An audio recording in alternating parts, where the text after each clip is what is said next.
शरणगता नित्यं पद्माश्रितकरद्वया शुभदास्तु सदा देवी स्कन्दमाता यशस्विनी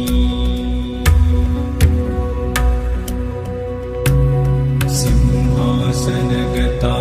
नित्यं पद्माश्रितकरद्वया शुभदास्तु सदा देवी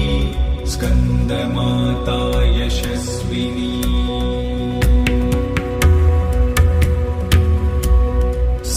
सिंहासनगता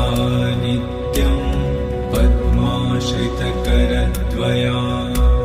शुभदास्तु सदा देवी स्कन्दमाता यशस्विनी